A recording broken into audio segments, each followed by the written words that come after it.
Welcome to this presentation on how to use auxiliary verbs or helping verbs. Let's get started.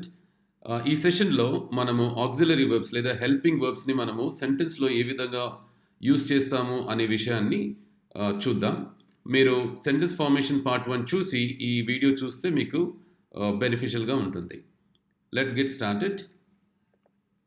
ఒక సెంటెన్స్ని మనం frame చేయాలంటే కనీసం మనకి ఒక సబ్జెక్ట్ ఉండాలి ప్లస్ ఒక వర్బ్ ఉండాలి. మనము వేరే స్ట్రక్చర్స్ కూడా ఉన్నాయి. మనకి subject plus verb plus object. ఈ విధంగా మనం కాంప్లెక్స్ సెంటెన్సెస్ని కూడా ఫ్రేమ్ చేయొచ్చు. క్లిష్టమైన సెంటెన్సెస్, పొడవైన సెంటెన్సెస్ కూడా మనము ఫ్రేమ్ చేయొచ్చు. బట్ బిగినింగ్లో మీరు ఈ స్ట్రక్చర్ని ప్రాక్టీస్ చేయండి. Subject verb. John finished. John పూర్తి చేశాడు. John has finished.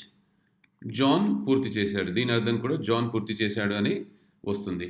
సో ఇక్కడ సబ్జెక్ట్, ఫస్ట్ ఎగ్జాంపుల్లో subject John, finished verb. Second ఎగ్జాంపుల్లో సబ్జెక్ట్ జాన్, ఫినిష్డ్ వర్బ్. ఈ హ్యాస్ అనేది హెల్పింగ్ వర్బ్. వీటిని మనం హెల్పింగ్ వర్బ్స్ అంటాం లేదా ఆక్సిలరీ వర్బ్స్ అంటాం. సులభంగా గుర్తుంచుకోవడానికి హెల్పింగ్ వర్బ్స్ అని మీరు గుర్తుంచుకోండి. మనకి ఇలాంటి హెల్పింగ్ వర్బ్స్ వేరేవి కూడా ఉన్నాయి. Is, am, are, was, were, have, has, had. ఈ హెల్పింగ్ వర్బ్స్ని యూజ్ చేయడంలో చాలామందికి కన్ఫ్యూజన్ ఉంటుంది. చాలామంది మిస్టేక్స్ కూడా చేస్తూ ఉంటారు. సింగులర్ యూజ్ చేసినప్పుడు ఒక స్పెసిఫిక్ హెల్పింగ్ వర్బ్స్ యూజ్ చేయాలి. ప్లూరల్ యూజ్ చేసినప్పుడు ఒక set of category of helping వర్బ్స్ని మనము యూజ్ చేయాలి. సో ఈ వీడియో ద్వారా మీరు వాటి మీద మీకున్న కన్ఫ్యూజన్ పోతుందని నేను అనుకుంటున్నాను.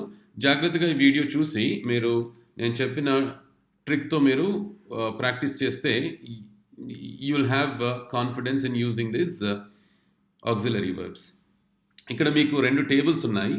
ఫస్ట్ టేబుల్లో ఉన్న వర్డ్స్ని మోడల్ వర్బ్స్ అని పిలుస్తాం. సెకండ్ టేబుల్లో ఉన్న వాటిని హెల్పింగ్ వర్బ్స్ లేదా ఆక్సిలరీ వర్బ్స్ అని పిలుస్తాం. సో ఈ మోడల్ వర్బ్స్ ఇక్కడ లెఫ్ట్ పార్ట్, అంటే ఈ వర్డ్స్ ఏవైతే ఈ కలర్లో ఉన్న వర్డ్స్ మీరు చూస్తూ ఉన్నారు కదా, వీటన్నిటిని మనం సబ్జెక్ట్ సెంటెన్స్లో సబ్జెక్ట్ ప్లేస్లో యూజ్ చేస్తాం. సో ఏ వర్డ్ అయినా కానీ, వీటిలో ఉన్న ఏ వర్డ్స్తో అయినా కానీ ఈ మోడల్ వర్బ్స్ని మనం యూజ్ చేయొచ్చు. I will, I would. You will, you would. We will, we would. They will, they would. Boys will, boys would. He will, he would. She will, she would. It will, it would. John will, John would. I can, I could. You can, you could. We can, we could. We shall, we should. They shall, they should. Boys shall, boys should.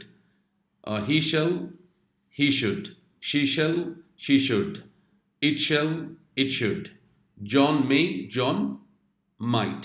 So మీరు వీటిలో ఎక్కువ confusion ఉండదు. అయితే మీకు నోటికి రావాలంటే ఈ విధంగా నేను ఏ విధంగా అయితే నేను చెప్పానో ఆ విధంగా మీరు ప్రాక్టీస్ చేస్తే అవి మీకు న్యాచురల్గా, ఇంట్యూటివ్గా మీరు ఆ ఫ్రేజెస్ని మీరు పలకగలుగుతారు.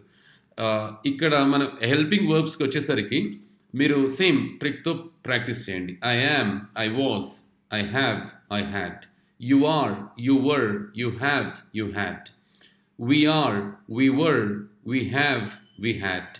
They are, they were, they have, they had.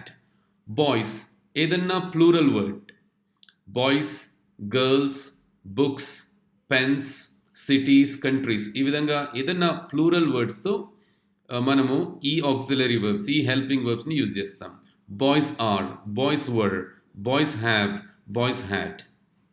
He is, he was, he has, he had. She is, she was, she has, she had. It is, it was, it has, it had. John is, John was, John has, and John had. మీరు ఒకసారి చూసినట్లయితే had అన్నిటికీ కామన్గా ఉంది. So వీటిని మీరు చిన్నప్పుడు మీరు టేబుల్స్ నేర్చుకొని ఉంటారు కదా, 2 1s 2s, 2 2s 4s, 2 3s 6. ఆ విధంగా మీరు వీటిని నోటికి వచ్చే వరకు, బై హార్డ్ వచ్చే వరకు మెమరైజ్ చేయండి, రిపీట్ చేయండి. దాని ద్వారా మీకు రేపొద్దున మీరు కాన్షియస్గా ఈ వర్డ్స్ని యూజ్ చేయాల్సిన అవసరం ఉండదు. న్యాచురల్గా మీరు మాట్లాడడం ప్రారంభిస్తారు. Thank you so much.